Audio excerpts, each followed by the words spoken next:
Bonjour à tous et bienvenue sur ma chaîne. N'hésitez pas à vous abonner, c'est gratuit, et à partager. Et si le contenu vous plaît, n'hésitez pas à mettre un petit pouce bleu pour m'encourager. Et si vous avez des questions, je vous invite à me les laisser en commentaire. Donc aujourd'hui, on va voir une question que j'ai eue lors de mon live Facebook. Comment perdre 30 kilos? Donc pour perdre 30 kilos, j'avais commencé à répondre à la personne, donc il faut commencer tout simplement par perdre 1 kilo par 1 kilo. Donc ça peut paraître un peu bête comme ça, mais effectivement, ce sont des habitudes que la personne elle a eues et qu'elle a répété, répété, répété, répété, répété, jour après jour, nuit après nuit même parfois, au quotidien, et cela pendant des mois, voire des années. Donc pour espérer perdre 30 kilos, il va falloir inverser la chose en y allant petit à petit. Donc 1 kilo par 1 kilo. Parce que bien souvent, on ne sait pas qu'est-ce qui s'est passé. Et parfois, quand vous avez une idée de ce que c'est, ce n'est pas ce que vous pensez en fait. Donc c'est très important soit de prendre un coaching afin de faire le tour sur ce qui se passe autour de vous, qu'est-ce qu'il y a, etc. Donc à côté de ça, donc je vais vous expliquer les points sur lesquels il faut travailler. Donc comme je viens de vous le dire, c'est sur vos habitudes. Donc il y a les habitudes alimentaires, bien évidemment, donc les aliments, hein, ce que vous mangez.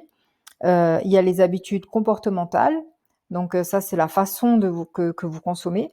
Et après vous avez les habitudes environnementales. Donc ces trois points sont très importants parce que c'est là-dessus, en faisant des répétitions, en faisant à chaque fois la même chose, qui fait que vous faites à chaque fois les mêmes erreurs et qui fait que les kilos ils s'accumulent. Donc au niveau alimentaire, donc les aliments, donc oui, ce que vous consommez, il faut regarder de près la composition des aliments, des plats, de tout ce que vous mangez. Il faut savoir qu'est-ce que vous consommez.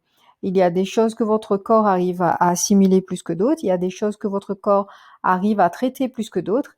Et ça, c'est important de le savoir, c'est important de prendre en compte pour travailler là-dessus. Et ça, c'est un travail qui est pas facile, donc c'est pour ça que je vous invite à prendre un coaching pour ça. Si jamais vous êtes un peu perdu et que vous n'arrivez pas à comprendre ce qui se passe à votre niveau là-dessus. Après, vous avez le côté comportemental, donc là, c'est la façon que vous consommez. Donc, il y a plusieurs choses à prendre en compte. Est-ce que vous faites des restrictions? Est-ce que vous êtes en régime? Quel régime? Comment ça se passe le matin, le midi, le soir? Donc, ces choses-là, il faut absolument regarder comment vous faites. Si vous mangez vite fait, si vous prenez le temps, si vous mangez pendant 2 minutes, si vous vous asseyez pendant 30 minutes, si vous mangez pendant 1 heure, si vous vous posez tranquillement à table ou pas. Donc tout ça, c'est très important. Après, vous avez le côté environnemental. Donc, est-ce que vous mangez devant la télé et au restaurant? Est-ce que vous êtes seul? Est-ce que vous êtes accompagné? Ces éléments-là sont à prendre en compte parce que vous mettez parfois en place des mauvaises habitudes, et dans l'environnement, c'est important aussi. Est-ce que vous faites de la marche? Est-ce que vous prenez l'air de temps en temps? Est-ce que vous faites votre ménage chez vous? Oui, le ménage fait partie d'une activité physique si vous le faites, et si vous le faites régulièrement. C'est important. Aujourd'hui, on travaille, on est pressé, on utilise la machine à laver, on utilise l'aspirateur, on utilise des robots un peu pour tout, alors que il faut savoir utiliser son corps pour des choses comme ça du quotidien. C'est important. Donc voilà. Donc pour la question qu'on m'a posée, donc voilà, je vous invite à réfléchir sur ces trois éléments. Ne pas hésiter à prendre un coaching avec moi pour détailler les sujets qui vous posent problème.